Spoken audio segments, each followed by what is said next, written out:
नमस्कार। जय माई की जयते ब्रह्मास्त्र विद्या। समाधि परे पार्ट 4।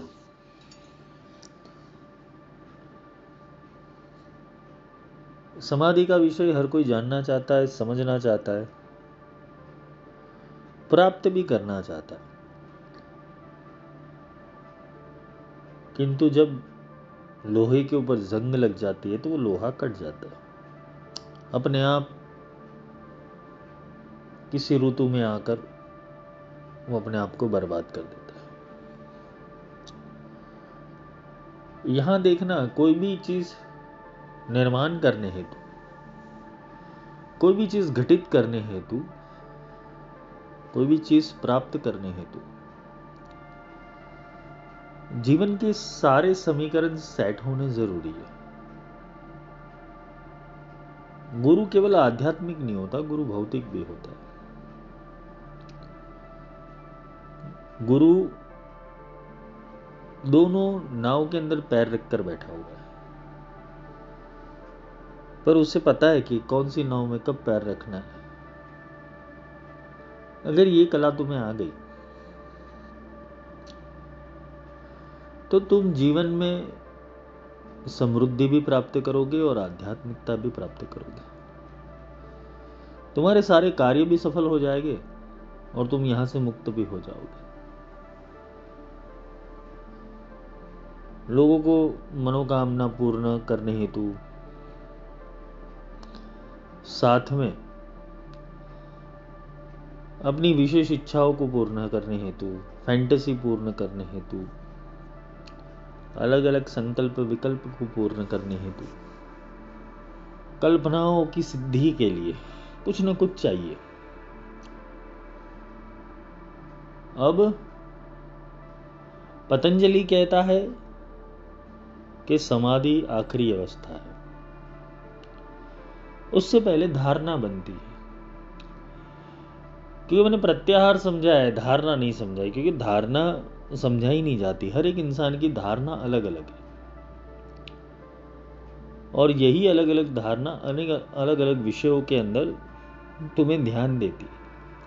समझना, ये प्रत्याहार की घटना जो है वो, उसका एक लेक्चर है प्रत्याहार करके, वो समझ लेना। परंतु धारणा हर इंसान को भटकाती है, क्योंकि उसके बाद ध्यान आता है और ध्यान एक बहुत बड़ा पड़ाव है। ध्यान के बारे में आज तक जितने भी गुरु, मतलब अभी के समय के अंदर जितने गुरु है, उसमें से कुछ ही गुरु है जो ध्यान का सही रूप तुम्हें बताते हैं। नहीं तो एक गाइडेड मेडिटेशन की एक टेक्निक है जिसके अंदर केवल मन को दूसरी दिशा में मोड़कर ध्यान दिया जाता है। एक आता है शक्तिपात से ध्यान देना और एक आता है गाइडेड मेडिटेशन देना। शक्तिपात का ध्यान वो इंस्टेंट ध्यान है और गाइडेड मेडिटेशन का ध्यान तुम्हारे मन को बहकावे और तुम्हारे मन को भटकाव करने हेतु बनाया जाता है कि तुम एक जगह स्थिर नहीं रहते हो, तो तुम उस कहानी के अंदर स्थिर रह जाओ। लोगों को कहानियां सुनने के अंदर भी इंटरेस्ट है। शिव जी की कहानी, राम की कहानी, कृष्ण की कहानी, महाविद्याओं की कहानी, सबके पीछे इतिहास ढूंढने के पीछे लग जाएंगे, जिसके कारण वो सत्य से रूबरू नहीं हो रहे। क्योंकि इतिहास सुनना वो भी एक कल्पना की उम्मीद जगा देता है। जैसे कोई भागवत सुन रहा है, कोई रामायण सुन रहा है, कोई शिव महापुराण सुन रहा है, कोई देवी भागवत सुन रहा है, वो सुनते सुनते उसका मन अपने आप कल्पना कर लेगा कि देवी का लोक ऐसा है, क्योंकि वर्णन ही ऐसा किया हुआ है पुराणों के अंदर। तुम सत्य से रूबरू तब हो जाओगे कि जब तुम्हें अनुभूति मिलेगी। इसलिए तुम्हें धारणा के ऊपर बहुत दृढ़ता रखनी पड़ेगी और धारणा की दृढ़ता तब आएगी कि जब तक साध्य पूर्ण रूप से अपने गुण, अपनी कला, अपनी शक्ति और सिद्धियों के साथ खिले नहीं, तब तक धारणा को सटीक मत मानना, क्योंकि धारणा से पूरा गेम चेंज हो जाता है। क्योंकि हम जा रहे समाधि के अंदर। समाधि का अर्थ ये होता है कि समाधि अवस्था, जो आदि में तुम थे, जो पूर्ण में तुम थे, जो शून्य में तुम थे, जो अद्वैत में तुम थे, जब कुछ नहीं था तब तुम थे, तब तुम कौन थे, उस विषय को पकड़ना, उसे समाधि कहते हैं। एक आती है संकल्प समाधि, जो धारणा से जाती है, और एक होती है निर्विकल्प समाधि, जो विवेकानंद ने रामकृष्ण परमहंस से मांगी थी।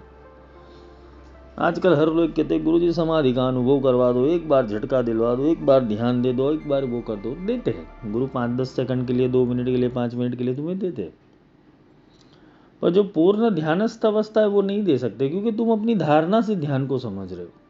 और यहाँ तो धारणा का विखंडन कर देना है। जब कुछ ना बचे और धारणा रहे तो वो धारणा सिद्ध है। हा? तुम धारणा भी भगवती की करो कि भगवती ऐसी है, भगवती वैसी है, और अपने आप को भी भगवती समझ लोगे, अपने आप को शक्ति समझ लोगे, अपने आप को शिव समझ लोगे, अपने आप को विष्णु समझ लोगे, अपने आप को ब्रह्मा समझ लोगे, तो ये धारणा भी तुम्हारी केवल और केवल कल्पना है।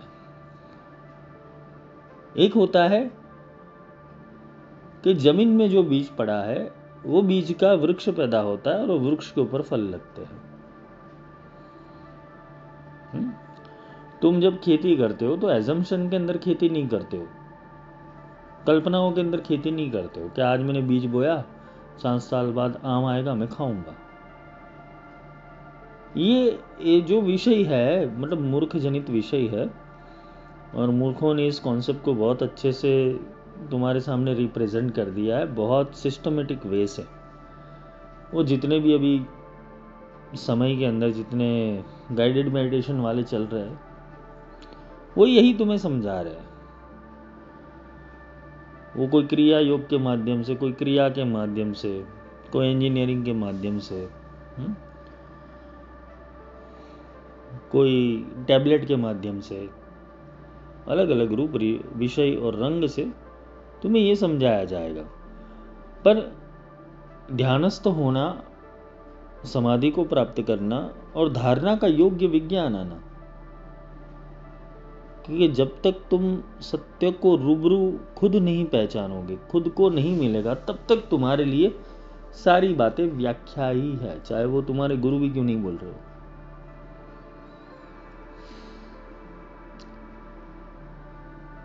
क्योंकि तुम्हें पहुंचना पड़ेगा। गुरु तुम्हें सहायता दे सकता है, गुरु तुम्हें रास्ता दिखा सकता है, और तुम ही चलने को तैयार नहीं हो तो गुरु भी क्या करे। और जिसको तुम्हें लोभ लालच देनी है तो वो अलग अलग अकारांत प्रकारांत से तुम्हारा दिमाग के अंदर अलग अलग पैटर्न बना के तुम्हें छोड़ देंगे। लेकिन जो सच्चा गुरु होगा वो टिका के रखेगा, छोड़िए सारी चीजें, भूल जा। गुरु का काम है एक आकार देना, एक रॉ मिट्टी के अंदर से मूर्ति खड़ी करना, और वो प्रॉपर आकर के अंदर ही ध्यान मूलम गुरुर मूर्ति, ये मैंने गुरु दीक्षा के लेक्चर में समझाया हुआ। तो किसका ध्यान करना है? ध्यान करने योग्य क्या है कि जो गुरु तुम्हें बना रहा है उसके प्रति ध्यान दो। तुम ये ध्यान मत करो, किसी गुरु की मूर्ति का ध्यान मत करो, कोई साकार मूर्ति का ध्यान करने का कोई मतलब नहीं है। गुरु की फोटो रखने का कोई मतलब नहीं है, गुरु का चित्र लगाने का कोई मतलब नहीं है। गुरु का केवल पादुका होता है। संप्रदाय के अंदर, परंपरा के अंदर केवल पादुका देते, चित्रों का कोई काम नहीं, क्योंकि चित्र तो मिट जाते, क्योंकि जो देह में आया था वो चला गया। चेतना को पकड़ने वाला चाहिए यहाँ पर,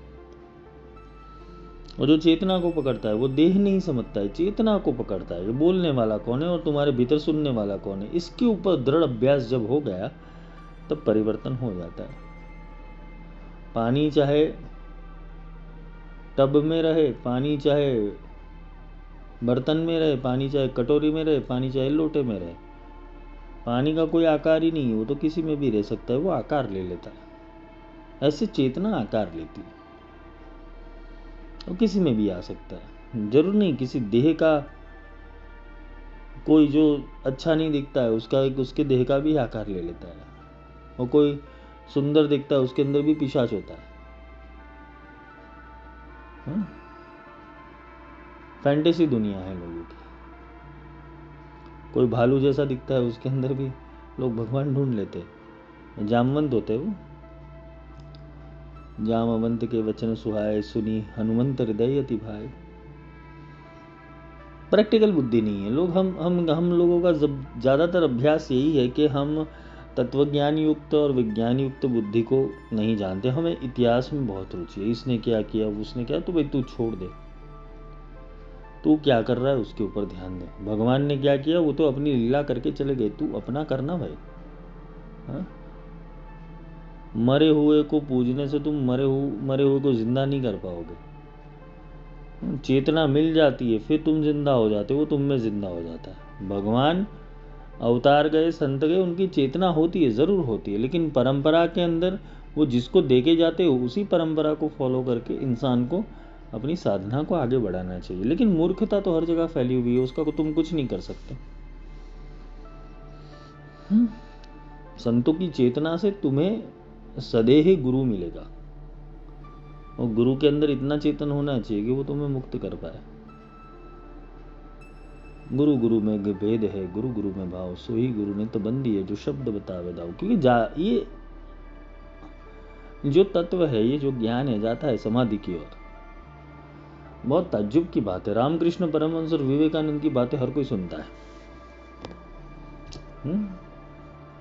रामकृष्ण परमहंस और विवेकानंद की बातें हर कोई सुनता है, लोग बोलते भी है। बड़े बड़े पॉडकास्ट में जाके लोग इस विषय का उदाहरण भी देते, एग्जाम्पल भी देते। बड़े बड़े योगी, महापुरुष, सदगुरु सब इनका एग्जाम्पल देते हैं, रामकृष्ण परमहंस और विवेकानंद। पर कभी भीतरी सूक्ष्म एलिमेंट में नहीं गया कि विवेकानंद की बुद्धि कैसी थी और रामकृष्ण परमहंस का देने का तरीका क्या था। यहां पर समझने जैसी बात है। विवेकानंद की बुद्धि खोज वाली ही थी, उसको चॉइस किया गया था। देखो, अगर गुरुमंडल तुम्हें चॉइस नहीं करता है और कोई ऊपरी चेतना तुम्हें चॉइस नहीं करती है, तब तक तुम उस आध्यात्मिक रास्ते को कभी भी समझ नहीं पाओगे। वो चॉइस बनना चाहिए। तुम्हारे अंदर कुछ गुण होंगे, कुछ क्वालिटी होगी, कुछ स्किल होगी, तो तुम्हारा चयन किया जाएगा। कोई कला होगी तो ही तो चयन किया जाएगा, वरना तुम क्या काम आओगे। भीड़ बढ़ाने के लिए तो गुरु के लिए कोई ज़रूरत नहीं होती कि भीड़ बनाने के लिए मुझे किसी शिष्यों की ज़रूरत है। ना वो रामकृष्ण को ज़रूरत थी, ना बड़े बड़े संतों की ज़रूरत थी। वो भीड़ बढ़ाने के लिए कुछ नहीं करते थे, क्योंकि उनका इंटरेस्ट भीड़ में था ही नहीं। उनका इंटरेस्ट खोजी में था। खोजी लिन्हा साथ में दिन ही वस्तु लखाई, कोटि जन्म का पंथ था पल में पहुंचा जाए। ये कोटि जन्म लग जाएंगे तुम्हें अपनी स्मृति को वापस केंद्रित करने के अंदर, प्राप्त करने के अंदर, सत्य को जानने के अंदर, खुद के विषय को समझने के लिए, खुद की अंतरात्मा को पहचानने के लिए तुम्हें करोड़ों जन्म की साधना लग जाएगी। कोटि जन्म का पंथ था पल में पहुंचा जाए। वो पल में पहुंचाने वाला गुरु होता है। और गुरु कब देता है? सामने विवेकानंद हो तो रामकृष्ण लात मार के उसके अंदर समाधि प्रकट कर सकते हैं, निर्विकल्प समाधि दे सकते हैं, आत्मज्ञान दे सकते हैं। अरे चारों वेद एक साथ उतार सकते हैं गुरु तुम्हारे अंदर। वो पात्रता तो होनी चाहिए, बिना पात्रता कैसे दे? वो ये पेड़ बबूल का आम कहाँ से खाए? तुम बबूल का पेड़ बोते हो और उसके ऊपर आम प्रकट होने की खेवना करते हो, तो तुम्हारे अंदर आम प्रकट भी कैसे हो? वैसे ही शिष्य और साधक और साधना जो कर रहा है, उसका लक्ष्य तय होना चाहिए कि मुझे प्राप्त क्या करना है। फिर वो मोक्ष मार्ग के ऊपर, मुक्ति मार्ग के ऊपर आता है और वो सोचता है कि भाई मेरे जीवन में कुछ भला हो जाए, छोटे मोटे चमत्कार हो जाए, छोटी मोटी काम हो जाए, मेरे माँ बाप का सही हो जाए, मेरे भाई बंधु का सही हो जाए, मेरे परिवार का सही हो जाए, मेरा रोग ठीक हो जाए, मेरी डिप्रेशन चला जाए, मेरा एंजाइटी चला जाए। तुम आध्यात्मिक मार्ग में आते क्यों हो? पहले तो ये विषय को समझो, तुम्हारी प्राप्ति किस विषय के अंदर है। और कभी कभी क्या होता है, किसी का विषय नहीं होता है और इस विषय का गुरु आ गया, फिर परेशानी हो जाती है जीवन के अंदर कि हमने तो ये चाहा ही नहीं था, हमने तो ये सोचा ही नहीं था, हम आध्यात्मिकता को इतनी सूक्ष्म से जानना नहीं चाहते। आप तो मरने की क्रिया सिखा रहे हो, आर्ट ऑफ डाइंग सिखा रहे हो, वो तो कैसे संभव है? क्या सब कुछ छोड़ दिया? अरे छोड़ दो, वैसे छूटने ही वाला है, आज नहीं तो कल। तुम जो भी बनोगे तुम्हारी बुनियाद तो मिटने ही वाली है। जो कुछ नहीं मिटता है वो है राम का स्नेह। राम स्नेही नाम मरे। राम का स्नेह नहीं मरता। राम यानी आत्मा। आत्मा की झंखना जीवित रहती है। आत्म तत्व चिन्हो नहीं, त्या लगी साधना सर्व झूठी। जिसने अपनी आत्मा को नहीं समझा उसकी साधना सारी व्यर्थ है। संतों की वाणी और वेदों की वाणी समान है। वेदों ने उसे संस्कृत में और प्रज्ञा बुद्धि में लिखा हुआ है, जबकि संतों ने सरल और वैखरी में लिखा हुआ है। बातें तो एक ही आती है। तुम सारी स्तुतियां पढ़ लो, सारे सहस्त्र नाम पढ़ लो, बातें एक ही है, कुछ अलग नहीं है। पर हमें फैंटेसी है। हम विष्णु सहस्त्र इसलिए कर रहे कि धन है, ललिता सहस्त्र इसलिए करते हैं कि ऐश्वर्या है। कोई ललिता को प्राप्त करने के लिए या उसको समझने के लिए ललिता सहस्त्र नाम थोड़ी कर रहा है। विष्णु सहस्त्र इसलिए थोड़ी कर रहा है मैं विष्णु को प्राप्त करूं, विष्णु को समझूं। भगवान एक चीज तो बोलेगा हमेशा, जिस दिन तुम ऊपर गए, जिन संतों की पूजा कर रहे हो, जिन देवताओं की पूजा कर रहे हो, जिनकी भी तुमने साधना की, चाहे भैरव हो, काली हो, शिवजी हो, स्वामी समर्थ हो, रंग अवधूत हो, हाँ, क्रिया अवतार बाबा जी हो, देवी हो, बगलामुखी हो, श्री विद्या हो, जिनकी भी साधना करोगे और मरने के बाद फिर तुम्हें पता चलेगा कि रियलिटी में क्या एग्जिस्ट करता है।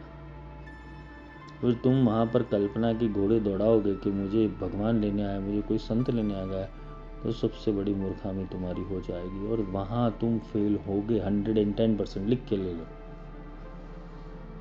जो तुम यहाँ आडंबर कर रहे हो ना भगवान प्राप्ति का, खिलौने खेलने का, आज लड्डू गोपाल फ्रिज में गए और मक्खन खा लिया, बटर खा लिया, उनको भूख लगी थी रात को 12 बजे।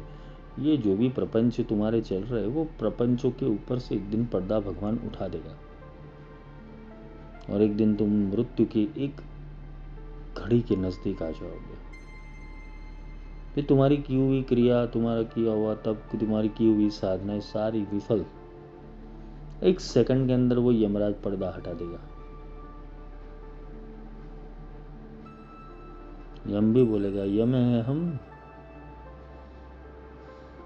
बंधु हिम क्रीम लाए हो कि नहीं।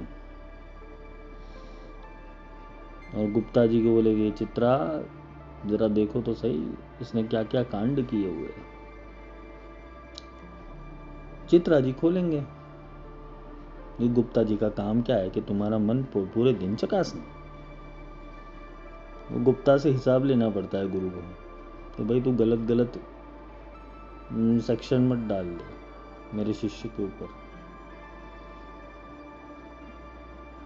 क्या बुद्धि होनी चाहिए समाधि में जाने के लिए। बात तो यहाँ पर आती है, मृत्यु तो एक योग है, संयोग है, वो तो आएगा हर किसी के जीवन में, आज नहीं तो कल, कल नहीं तो परसों, परसों नहीं तो नरसों, 5 साल बाद 10 साल बाद मरोगे तो सही, कहीं जाने तो नहीं वाले। सनातन सत्य, राम नाम सत्य। अब ये राम का नाम ही सत्य है, मुर्दा नहीं सत्य है, राम का नाम सत्य। वो जीते जी राम नाम नहीं किया, मरने के बाद क्या खाकर राम नाम करेगा। उसको पता ही नहीं कि राम नाम है क्या, मर जाएगा, चिता के ऊपर ले जाएगी और तुम्हारी आत्मा वो चिता को देखेगी अच्छे से। अरे वाह, अभी जलाया जाएगा, ये करेगा वो करेगा। वो आत्मा अपने शरीर में प्रवेश करने की भी कोशिश करेगी। बहुत सारी क्रिया होती, बहुत सारे विस्तार है इनके। अपने बीवी को रोते देख के, अपने बच्चे को रोते हुए देखकर, अपने परिवार को रोते हुए देख के चिंता हो जाएगी, वो प्रेत बन गया। अब करना क्या है, क्योंकि पूरी जिंदगी आसक्ति रखी ना इन लोगों के बीच में। मेरी माँ क्या करेगी, मेरा बाप क्या करेगा, मेरा भाई क्या करेगा, मेरा पति क्या करेगा, मेरे बच्चे क्या करेंगे, ये सब आसक्ति रखी। रोज उनको खुश होते हुए देख तुम खुश हो रहे थे, जिस दिन तुम चले गए वो भी दुखी हो गए, तुम भी दुखी हो गए। खुशी गम में बदल गई, और गम में बदल गई तो कभी खुशी कभी गम, पिक्चर रिलीज हो जाता है। 12-15 दिन लगते हैं ये प्रोसेस के अंदर समझने के अंदर कि अपन गए, कट गए। अभी जब पिंडदान होता है तब तक वो चीज़ें, क्योंकि शास्त्र ने भी कुछ विधि विधान बनाए ऑब्जर्वेशन करके, तो शास्त्र भी दिखता है, और शास्त्र की दृष्टि से पंडित समझाता है। आज पंडित को भी आधा समझ में नहीं आता है, लेकिन वो समझाता है कि भाई अब नया देह इनको मिल जाएगा। मिलता नहीं है। अभी सोचो संकर्षण भगवान शेष नारायण और एक संकरणन जाति, हाइब्रिड जातियां बन रही है आजकल। एक होगा टेक्नोलॉजी से बनेगा, आगे जाके भविष्य में जैसे IVF सिस्टम हुई, और कुछ ही चीज़ें अलग रूप से अभी पैदा होगी। पृथ्वी लोक वैसे भी सत्यानाश के लोक के ऊपर आ गया है अभी, क्योंकि आने वाले युग के अंदर ऐसी कोई धरोहर पृथ्वी को देने वाला नहीं मिलेगा जिसके अंदर आध्यात्मिक चेतना हो। सब लोग ChatGPT और AI को भगवान मान गए, और तुम समझ रहे हो कि कल की किनको मारने के लिए आएंगे, तो काल यही है, ChatGPT और AI, जो तुम्हारे सारे धर्मों को प्रोग्राम को लेकर वो बैठा हुआ है। वो अपने आंसर रेडी करके ही तुम्हें बता देगा। और आजकल के लोगों को सत्य जानना नहीं है, सत्य को रिसर्च करना है, सच करना है। जान लिया, फिर रिसर्च करेंगे, रिसर्च करके करेंगे क्या उसका। आजकल अपने आप को लोग स्पिरिचुअल साइंटिस्ट और स्पिरिचुअल रिसर्चर्स समझ रहे, बड़ी बड़ी बातें फेंकते हैं वो लोग। AI का ज़माना आ गया, एलियंस भी आ जाएंगे, सब आ जाएंगे उनके अंदर, बड़ी बड़ी बातें गधों की लाते। या कभी कभी क्या होता है, मजबूरी होती है। मेरी कुल गुरु परंपरा वो बहुत स्ट्रिक्ट और जुनवानी विचारों की रही, मतलब मर्यादा वाली रही। आजकल के जैसे गुरुओं को फैसिलिटीज़ मिली है, वैसे फैसिलिटीज़ के अंदर हमारा गुरुकुल नहीं था। हमें बहुत कठिनाई करके, बहुत संघर्ष करके हमें ज्ञान मिला और सत्य मिला, और गुरु ने हर बार हमारे मन के ऊपर प्रहार करके हमारे मन को तोड़ा। इतनी वाणी बोलने का माध्यम भी वही है, क्योंकि उन्होंने वो जो संघर्ष नहीं करवाता तो सत्य उतरता नहीं, और सत्य समझाने के लायक रहते हम। तो गुरु जी ने सारे जो मन के प्रोग्रामिंग थे वो तोड़ दिए। गुरु जी का कहना ये था कि सब कुछ सब मिट जाए और रह जाए वो सत्य, बाकी सब झूठ। हम उसको फॉलो करते रहे। कलयुग में आ गए। अब जब देख रहा हूँ कि दुनिया के लोग तो इस तरीके से चल रहे हैं, और अपन वही जुनवानी विचार और परंपरा के अंदर चल रहे, कैसे पहुंचेंगे।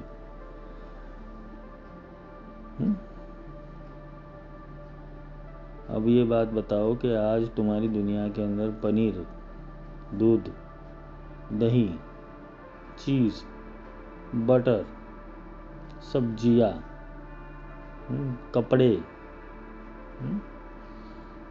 तुम्हारे आसपास जितनी भी चीज़ें हैं उसमें से डुप्लीकेशन कितना हो रहा है। तुम्हारी बेसिक चीज़ों के अंदर डुप्लीकेशन में डाला गया। तो ज्ञान तो एक बेसिक स्पिरिचुअलिटी की चीज़ है, उसके अंदर डुप्लीकेशन नहीं आएगा। सारे धर्मों के अंदर आया हुआ है काल का माया जाल। उसने कुरान को भी बिगाड़ी हुई है, उसने बाइबल को भी बिगाड़ी हुई है, गीता में भी कहीं ना कहीं मिस इंटरप्रिटेशन हुआ है, बहुत सारे हमारे धार्मिक तंत्रों के अंदर मिस इंटरप्रिटेशन हो गया है, जिसके कारण तुम्हारे पास एज इट इज़ जैसी थी वैसी किताब तुम्हारे पास पहुंची नहीं है। क्योंकि अंत में तो तुम शास्त्रों को ही सत्य मानोगे, कि लिखा हुआ है कहीं पर। संस्कृत एक भाषा है, और वो भाषा है देवनागरी की भाषा। अगर कोई संस्कृत में मास्टर होगा तो अपने हिसाब की, अगर वो आर्टिस्ट होगा तो अपने हिसाब का आर्ट प्रदर्शित करके अपने स्तोत्र, स्तुति, मंत्र सब लिख सकता है। वैसे बहुत सारे साइंटिस्ट, बहुत सारे कलाकार, बहुत सारे कवि पहले संस्कृत में बन गए, इसलिए संस्कृत में लिटरेचर लिखी। यहाँ बात ये नहीं आ रही कि शास्त्र में क्या लिखा है, यहाँ पर बात ये आ रही है कि तुम्हें अनुभव में क्या आया। बातें मत करना, अपने आप को बेवकूफ़ बनाने का धंधा मत करना कभी भी। समाधि के नाम के ऊपर, सत्य के नाम के ऊपर, योग के नाम के ऊपर, प्राप्ति के नाम के ऊपर। अगर तुमको परमात्मा मिल गया तो तुम्हारा कॉन्फिडेंस कहीं डिगेगा नहीं। तुम्हारा आत्मविश्वास कहीं डिगेगा नहीं, तुम सत्य मान के ही चलोगे उस चीज़ को। अगर नहीं मिला, अगर 4 ज्ञान की बातें सुनने के बाद तुम्हारे अंदर संदेह आ गया कि अभी तक जो किया हुआ है वो गलत किया हुआ है, तब समझ लेना कि तुम्हारा अभी तक का एजुकेशन वो फ्रॉड था। क्योंकि गुरु की वाणी के अंदर सारी चीज़ें चलती है, सर्व संशोधन तो पहले चलता है, हिलाता है पूरा सिस्टम को। ये समाधि ले जाना है, धारणा सही करनी है। धारणा तब सही होगी कि जब तुम्हारा ज्ञान सही होगा। यम नियम आसन प्राणायाम, यम नियम तो ज्ञान है, प्राणायाम वो भाव हो गया, आसन यानी तुम्हारी स्थिरता हो गई। ये समझाया हुआ है, सारे विषय समझाए हुए। धारणा के ऊपर सारी चीज रुक जाए कि हम धारणा क्या करते हो, और वो धारणा तुम्हारे जीवन को बनाती है। तुम जो भी पॉइंट जीवन के अंदर देखते हो तुम्हारे बाल्यकाल से, तुम देखना, ऑब्जर्व करना कि तुम्हारी धारणा के हिसाब से ही सब है। तो मैं आज भी अगर तुम्हारी बुआ मौसी चाचा चाची फूफा फूफी, तुम्हारे घर वाले, तुम्हारे दोस्त सर्कल के अंदर तुम्हें कोई सही नहीं लग रहा था, तो अभी तक वो सही नहीं लग रहा है। ये बीज है, ये बीज है। तुम पहले जिसको गाली दे रहे थे अभी भी उसी को ही गाली दे रहे हो। तुम पहले जिसको प्रेम कर रहे थे तुम अभी भी उसी को ही प्रेम कर रहे हो। तुम्हारी कुछ आदत तुम्हारी बचपन से जुड़ी हुई है, स्मृति बंधन, ये धारणा है सारी। वही धारणाओं के कारण तुम इस जीवन को सत्य मान लेते हो।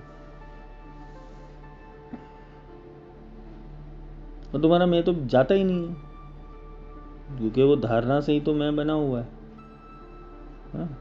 वो धारणा से, वो कल्पना से, वो व्यवहार से, वो आदतों से तुम्हारे एक प्रोग्रामिंग बन गया है। अब विवेकानंद को रामकृष्ण ने लात मारी, तब उसके अंदर ना धारणा थी, ना संकल्प था, ना विवेक था, ना विकल्प था, ना सोच थी, बस खोज थी। क्या खोज थी? मुझे प्राप्ति की ओर जाना है, मुझे निर्विकल्प समाधि प्राप्त करनी है। समाधि क्यों प्राप्त करनी है? क्योंकि मुझे ये अभ्यास करना है, मुझे एक्सपेरिमेंट करना है, मुझे एक्सपीरियंस करना है कि ये होता क्या है। रामकृष्ण ने एक बार उनको बोला था, मरने के लिए आया क्या मेरे पास? विवेकानंद भी जिद्दी थे।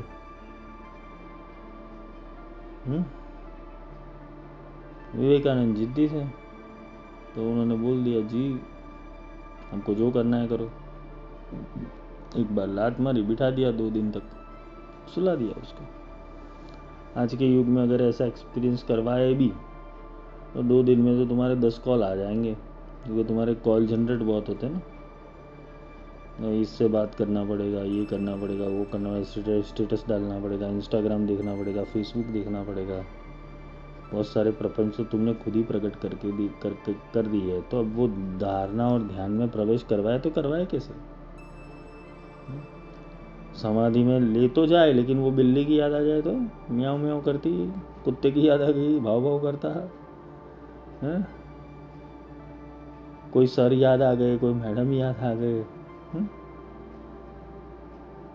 कुछ फैंटेसीज याद आ गई, कुछ अलग अलग प्रकार की इच्छाएं प्रकट हो गई, समोसे याद आ गए किसी को सेवसल याद आ गया, किसी को चाइनीज याद आ गया, किसी को पनीर की सब्जी याद आ गई, किसी को गार्लिक नान ब्रेड याद आ गया, किसी को कोई सुगंध याद आ गई। अलग अलग तरकीबें है, क्योंकि ये 5 सेंस से ही तुम्हारी मेमोरी ऑपरेट होती है। और मेमोरी के अंदर यही कचरा पड़ा हुआ है। क्या खाया था, क्या पिया था, किसने क्या किया था, इसने ये किया था, ये बोला था, इस जगह के जाने के ऊपर ये वाइब्रेशन मिले थे, इसके अंदर अच्छी क्वालिटीज है, इसके अंदर बुरी क्वालिटी। तुम्हारी मेमोरी के अंदर सड़ा के अलावा क्या पड़ा हुआ है? 32 GB का तुम्हारा हार्ड डिस्क ऐसे सोचो, वो 32 से 32 GB केवल और केवल तुमने अननेसेसरी फाइल, जंक फाइल को पैदा करके रखा हुआ है, जो किसी काम की नहीं। तुम अपनी मेमोरी को एक बार पूछो, क्या तुम्हारी जितनी भी स्मृति है तुम्हारी, एक बार पूछो कि क्या ये स्मृति और क्या ये भाव और क्या ये मेरा सोचना मेरे को कहीं आगे ले जाएगा, मरने के बाद ये काम आएगा? जब ऐसे सवाल खड़े हो और तुम सत्य को सच में जानना चाहते हो, तो फिर तो 10-15 दिन की छुट्टी तो बनती है, निकल जाओ।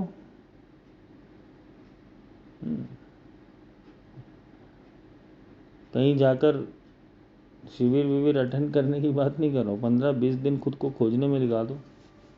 या कोई अगर तुम्हारे पास सदगुरु का सानिध्य मिले, उनके सानिध्य में चले जाओ खोज लगाने के लिए कि सत्य जानना है। गुरुदेव जो खोजी होगा उसकी शरण में जाना, वरना जो खोजी नहीं होगा वो तो तुम्हें बेवकूफ़ बना के भगा देगा।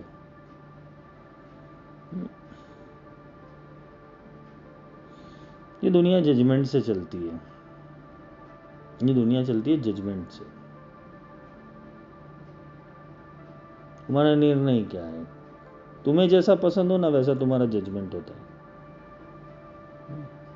जीवन जीने के जो तरीके होते हैं, जैसा तुम्हें पसंद है ना वैसा तुम्हें जजमेंट चाहिए, और वही तुम सुनना चाहते हो। जैसा तुम्हें सत्य पसंद है वैसा ही सत्य तुम सुनना चाहते हो, और सबसे बड़ी मूर्खता यही है। तो जो अपने सत्य असत्य, पाप पुण्य, धर्म अधर्म, ये सबसे ऊपर नहीं उठा, उसे सत्य देने का कोई मतलब नहीं बनता। अब जो 3 समाधि के वर्णन किए वो ये आखिरी अध्याय है, इसको पूर्ण करते हैं अपन, क्योंकि मरने के बाद जो घटनाएं होगी वो डिफ़िकल्टीज में जाएगी, और तुम जितना जीवन को सीरियस ले रहे हो और मौज मजे में निकाल रहे हो, बी अलर्ट। ना जानियो जानकी नाते काले सु थवानु होगा, और जब होगा तो तुम खून के आंसू भी नहीं रो पाओगे, क्योंकि गया हाथ, समय से चला गया सारी चीज़ें। सदियों बीत जाएंगे, बहुत प्रेम करते थे एक दूसरे से, निकल गए, चला गया प्रेमी, उड़ गई प्रेमिका। माँ से बहुत प्रेम था, माँ चली गई, बाप से बहुत प्रेम था, बाप चला गया। लगाव, आसक्ति, बीवी बच्चे, बहुत लगाव था, चला गया। जीते जी विज्ञानी नहीं समझा, अब लगाव, अभी ये पशु योनि है और कुछ नहीं है। ये पशु योनिता ही है, देवत्व बिल्कुल भी नहीं है, ना अमरत्व है। ये रचना समाज की रचना और बंधन की रचना, याद रखने की रचना, गेट टुगेदर की रचना, ये सब सम्मोहन करने की रचना, तुम्हें बांधने की रचना, इरिटेशन का ही काम है, लेकिन तुम करोगे क्योंकि रुचि तुम्हारी वही फंसी है, बचपन से यही सिखाया गया है। मेरा भाई, मेरी बहन, मेरा चाचा, मेरी चाची, मेरी माँ, मेरे पिता, मेरे दादा, मेरी दादी, यही सम्मोहन के बंधन तुम में लगे हुए, और जो लगे हुए जिसके कारण तुम अभी भी संसार कितनी भी गालियाँ दे, कितना भी तुम्हारा बुरा हो रहा है, तो समय के ऊपर तो देने नहीं आएंगे तुम्हें सहायता, बस खड़े रहेंगे, रात पर जागेंगे। जब किसी की मौत होती है ना, देखना काफ़ी लोग होते हैं जो पूरी रात जागते हैं उनकी मैयत के ऊपर। क्या उन्हें प्रेम होता है? नहीं, प्रेम के लिए नहीं आते वो। कभी कभी क्या होता है, घर के ऊपर इरिटेशन हो जाता है, तो चलो देखते हैं, चलो वहाँ जाके थोड़ा टाइम पास कर लेंगे, एक जगह सिगरेट फूकेंगे, चाय वाय पियेंगे, 4 मत्ती की बातें करेंगे, अभी तो रील्स देखेंगे, बहुत कुछ चीज़ें देख के वो देखेंगे। मौत की घटना के अंदर 4-5 लोग सीरियस होते हैं, बाकी के लोग केवल और केवल अपने मोबाइल के ऊपर टाइम पास करते रहते हैं। यही हाल तुम्हारा होगा।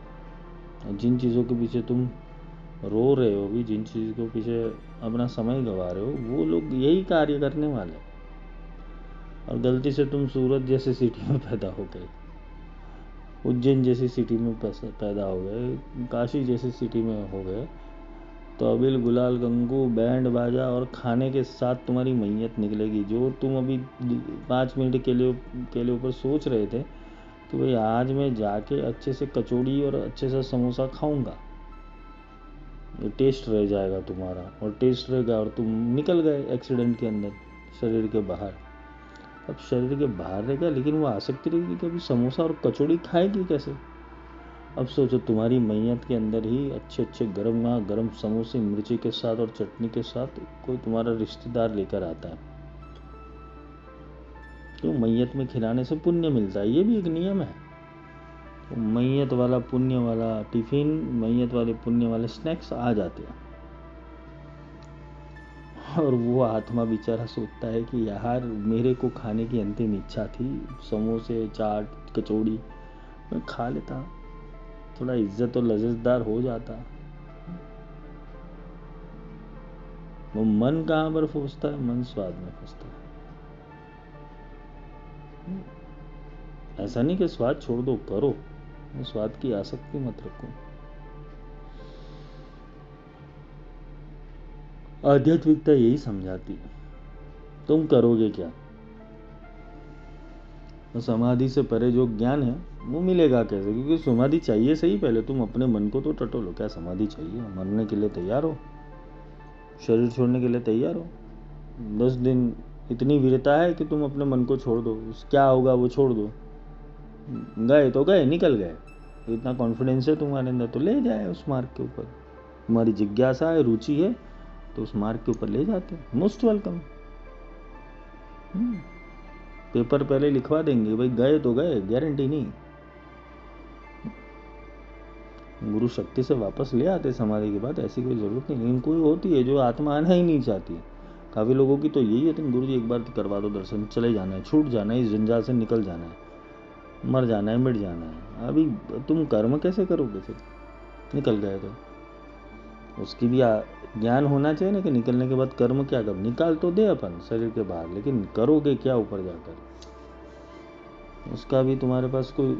लोगों को लगता है कि मुक्ति होना, निर्वाण होना, मोक्ष हो जाना, फिर उसके बाद कुछ नहीं करना होता, उसके बाद कुछ नहीं करना होता, निर्वाण हो गए तुम।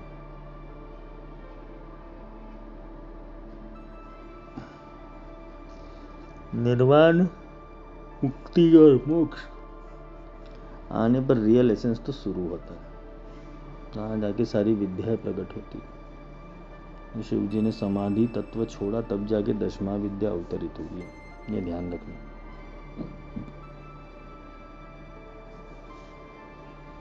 तुम यहां पर ये समझना कि प्रत्याहार तक मन का विषय है, और प्रत्याहार के बाद धारणा, ध्यान और समाधि ये आत्मा का विषय है। आत्मज्ञान से मन के ध्यान को तोड़ना है, संसार की छोटी छोटी उलझनों में उलझे हुए, जो उलझन उनको बहुत बड़ी लगती है, तो जो सच में ध्यान में और साधना में प्रवेश कर गया, जो एक्टिवेट हो गया, उसके कोई संसार के विषयों के अंदर रस नहीं आएगा। क्यों? उसका रस परमात्मा के ऊपर लग गया, ध्यान के ऊपर लग जाए। ये बात याद रखना, तुम्हारी स्पिरिचुअल जर्नी और तुम्हारी साधना तुम्हें पूर्ण करनी ही करनी है, अभी नहीं तो अगले जन्म में। और गलत मार्ग से करोगे तो वापस सही मार्ग के ऊपर आना ही पड़ेगा। और जब आ गए तो आ गए सनम, देर आते आते।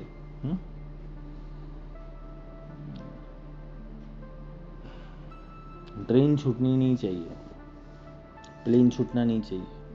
इतना ध्यान तुम रखते हो कि ट्रेन नहीं जानी चाहिए, प्लेन नहीं जानी चाहिए, बस नहीं छूटनी चाहिए, गाड़ी नहीं छूटनी चाहिए, तो तुम ये समझना कि देह नहीं छूट जाए, देह छूटना नहीं चाहिए, इसका भी ध्यान रखना। और देह छूट जाए तो छूट जाए, फिर देह के अंदर की आसक्ति, देह से संलग्न आसक्ति, उसके ऊपर भी तुम ऊपर उठ जाओ। ये जीते जी प्रैक्टिस में डालना पड़ेगा। ये जीते जी तुम्हें प्रैक्टिस में डालना पड़ेगा, नहीं तो तुम नहीं पहुंचोगे। जिसके अंदर क्षोभ है ना, वो अक्षोभ भी नहीं बन सकता।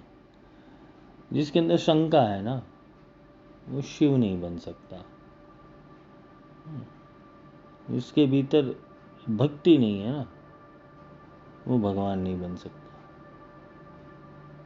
जिसके अंदर शिष्य नहीं है ना, वो गुरु नहीं बन सकता। तो जैसे सांस भी कभी बहू थी, वैसे शिष्य भी कभी गुरु भी कभी शिष्य थे।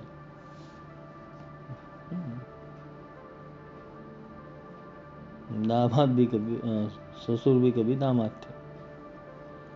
चलती रहती है कहानियां, इंटरेस्ट है लोगों को, क्योंकि सुबह से उठकर खुद डिसिप्लिन में नहीं है। अगर तुम्हारा आत्मज्ञान सिद्ध है तो तुम खुद डिसिप्लिन के अंदर आ जाओगे, आत्मज्ञान मार्ग के ऊपर भी मजा आ जाएगा। तुम्हारी हर दिन की दौड़, हर पल की दौड़, हर विषयों की दौड़, हर एक कर्म की दौड़ तुम उस सत्य के प्रति ले आओगे कि इससे मेरा भला क्या, तुम्हारी आधी झंझट वहां पर समाप्त हो जाएगी।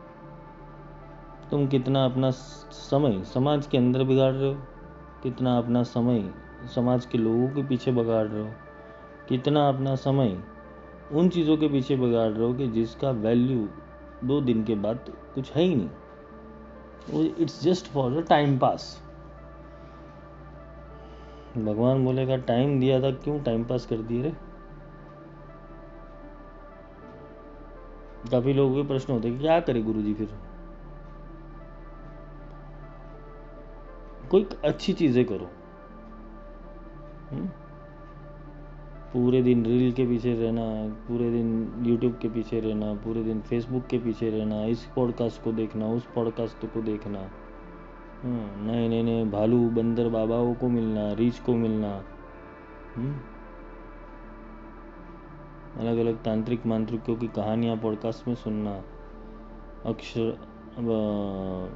अप्सरा यक्षिणी,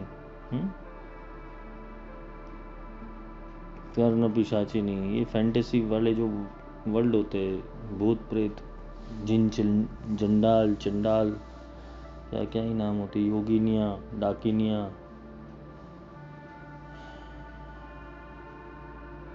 ये सारा अध्याय उन लोगों ने भी नहीं पढ़ा होता है कि क्या है सत्य में। एक बाबा जी थे जो डाकिनी के बारे में बात करते थे और बोलते थे डाकिनी डाका डालती है। एक रुद्र तारा करके है, लंबे बालों वाले, आधे वर्जन है, थोड़े स्त्री है थोड़े पुरुष है। उन्होंने एक बार बोला कि डाकिनी जो है वो डाका डालती है। मतलब जो बोलते हैं ना कि इसे तुच्छ एबीसीडी का ज्ञान भी नहीं बोलेगी, इसको मूर्खामी वाला ज्ञान बोलेगी। डकार क्या है, ड से जो जितनी भी वर्ण चलते हैं बराबर, वो तंत्र के वर्ण है। तुम्हारे शरीर के अंदर ही ये सारी चीजें बैठी हुई, हाकिनी शाकिनी लाकिनी डाकिनी। डाकिनी किसी के अंदर डाका नहीं डालती है। ये जो जिस तरीके से रिप्रेजेंट करते हैं ये गलत है। शास्त्र को और तंत्र को अभ्यास ठीक से नहीं किया, इसलिए मिस इंटरप्रिटेशन हो रहा है इन लोगों से। इसका परिणाम फलस्वरूप लोग इनको देखते, वहाँ डाकिनी सिद्ध करने जाते कि गुरुजी हमें भी डाकिनी दे दो क्योंकि हमें डाका डालना है। तो बाबा जी पहले डाका उनके ऊपर लगा देते कि भाई 25,000 भर दो, मैं तुम्हें डाकिनी विद्या दे देता हूँ। हम जैसे होते तो हम बोलते कि हम 25 क्या 50 ले लो, अब सिखा के रहो, और नहीं सिखाए तो टंगा देंगे तुम्हें।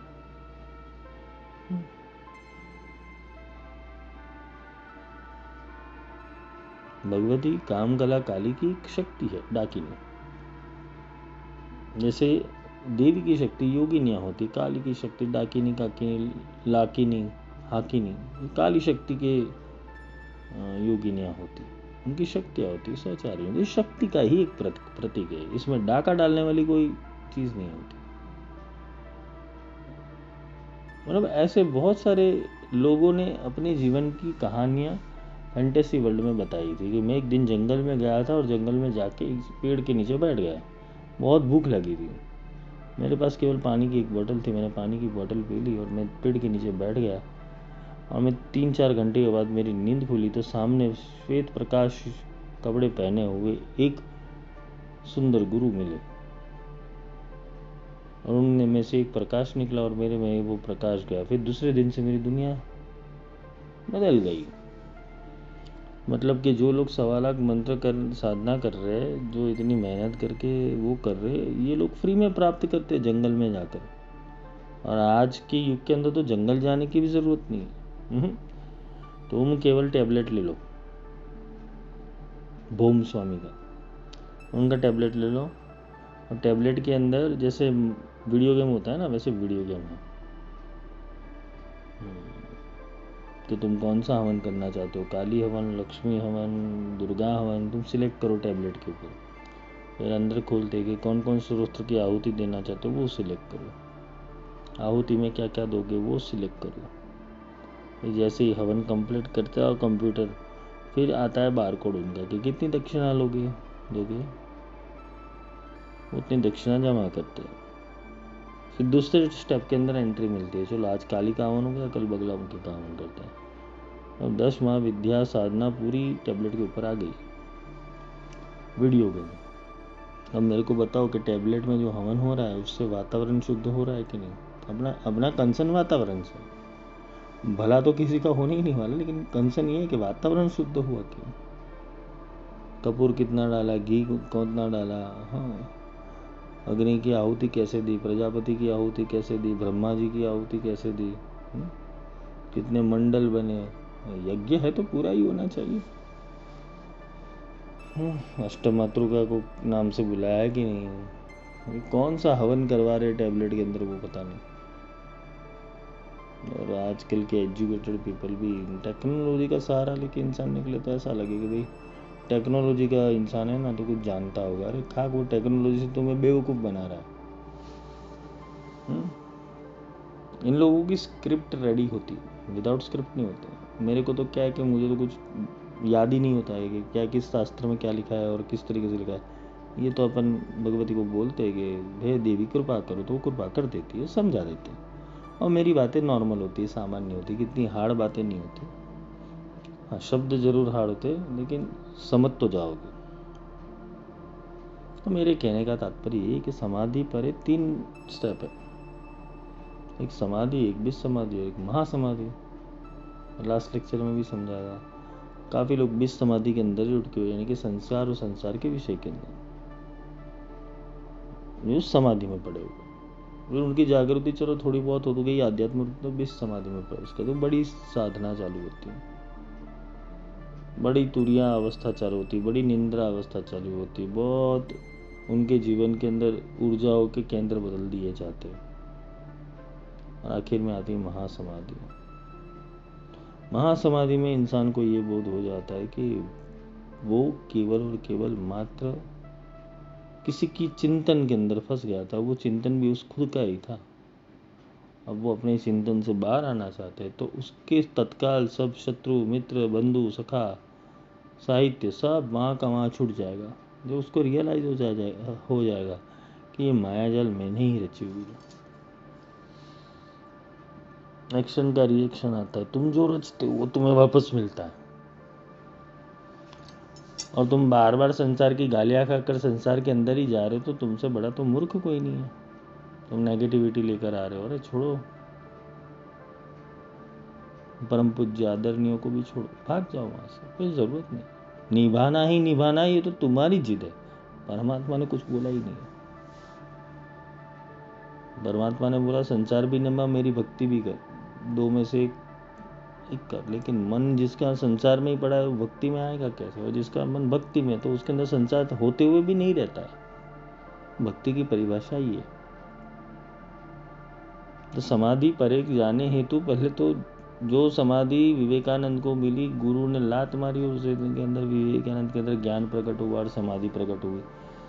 चलो अपन तो उस परंपरा से बिलोंग करते कि चलो मार के भी ज्ञान दे दे किसी को, लेकिन मार खाने के लिए भी जिगरा चाहिए, गालियाँ खाने के लिए भी जिगरा चाहिए, सत्य सुनने के लिए भी जिगरा चाहिए। यहाँ तो कुछ सत्य बोल दो ईगो हर्ट हो जाता है। एक हमारे बड़ोदरा के ही सत्संगी है, बहुत पुराने हैं, जब भी आते थे, उनकी एज भी है थोड़ी बहुत, जब भी आते थे मैं हमेशा उनको पूछता, अभी जाना है, जब जाओगे तब क्या करोगे? ना तुम्हारे साथ कोई मेहमान आएगा, ना जो सेवा कर रहे हो वो आएगा, ना सेवकदार आएगा, ना तुम्हारी वाहवाही करने वाले तुम्हारे साथ। तुम्हारी ऊपर की आइडेंटिटी क्या? बद्दा छोकरान छे ने सब स्कूल वाले को, स्कूल में बच्चों को सब सामान दिया जाता है, वैसे ऊपर हालत ही होगी, स्पेशल ट्रीटमेंट कहीं नहीं मिलेगी तुम्हें।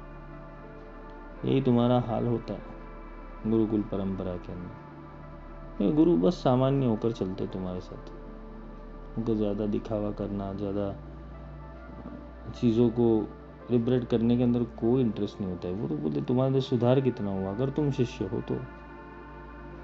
कि धारणा सटीक बनानी है, धारणा गुरु योग्य बनानी है, धारणा गुरु से मिलनी चाहिए, क्योंकि तुम्हारा लक्ष्य और गुरु का लक्ष्य एक हो जाए। तो तुम्हारी धारणा सिद्ध हो गई। फिर ध्यान लगाओ, फिर ध्यान ऑटोमेटिक लगता है, ध्यान देने की ज़रूरत थोड़ी पड़ती है। बच्चा खो जाए तो माँ का ध्यान कैसे पूरे दिन बच्चे में रहता है, ऐसे जिस दिन तुम्हारे अंदर आहत पैदा हो गई कि मेरा इतना समय निकल गया, इतने दिन निकल गए, इतनी जवानी निकल गई, बुढ़ापा निकलने को तैयार है, अब मैं नहीं जाऊँगा तो क्या होगा, अगर ये भी प्रकट हो गया तुम्हारे अंदर, मरते वक्त जिसका चिंतन करोगे वो बनोगे। तो मैं नहीं, गीता कह रही है। और मरते वक्त कैसे बहना है, कैसे रहना है, उसके लिए लेक्चर सुनते रहो। तो ये समाधि, विसमाधि और महासमाधि के 3 पार्ट है। ब्रह्मास्त्र विद्या बगलामुखी की रहस्य के अंदर 13 पार्ट के बाद पार्ट बाकी है, उसमें बहुत कुछ लेना बाकी है अभी भी।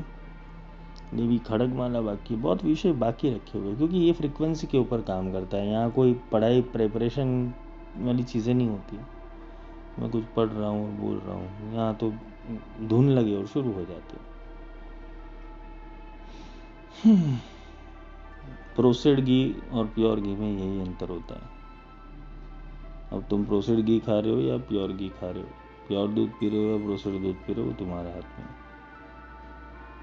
तो समाधि प्राप्त करनी है, ज्ञान प्राप्त करना है, ध्यान प्राप्त करना है, इष्ट प्राप्त करना है, तो अपने प्रपंचों को छोड़ देना। और गुरु जिस अवस्था से समझा रहे उस अवस्था को पकड़कर अपनी साधना को शुरू कर देना, वरना तुम्हारा किया हुआ संचित कर्म, तुम्हारे किए हुए संचित जब, तुम्हारे किए हुए बोलते ना कि तुम्हारे किए हुए के बहुत सारे तप, त्याग। कभी लोग इंसान कहते हैं ना कि आपने तो त्यागी बना दिया, सब कुछ छुड़वा दिया। हम तो छोड़ दे, आज नहीं तो कल छोड़ना पड़ेगा।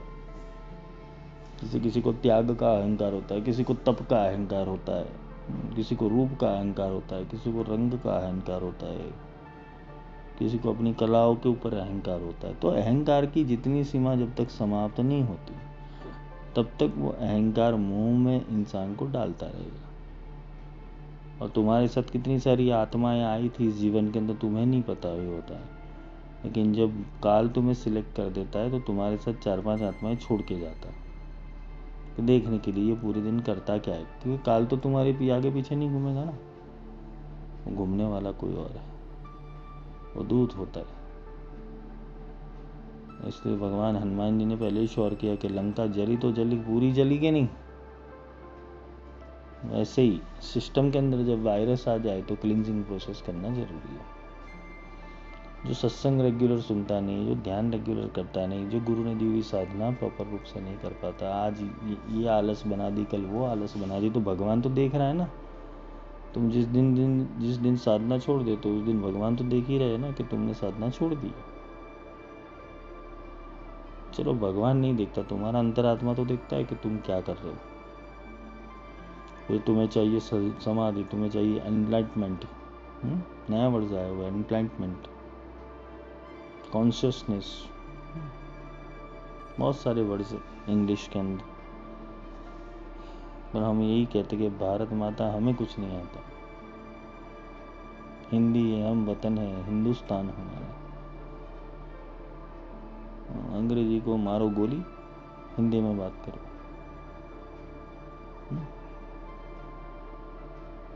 तो समाधि परे जाना है तो खुद जाना पड़ेगा। वहाँ कुछ भी नहीं है, शांति है, नीरव शांति, प्रेम, आनंद, खेल कूद, हंसी। समाधि से परे इंसान कैसा होता है? दुर्गुणों से मुक्त। स्वर्ग में एक इंसान को कैसे रहना है? दुर्गुणों से मुक्त। और जो स्वर्ग में ही चिंतन करता है, डिप्रेशन में चला जाता है, चिंता करता है, तो वो स्वर्ग भी उसके लिए नरक समान है। बुद्धि तो हर क्षेत्र में संभालनी पड़ेगी।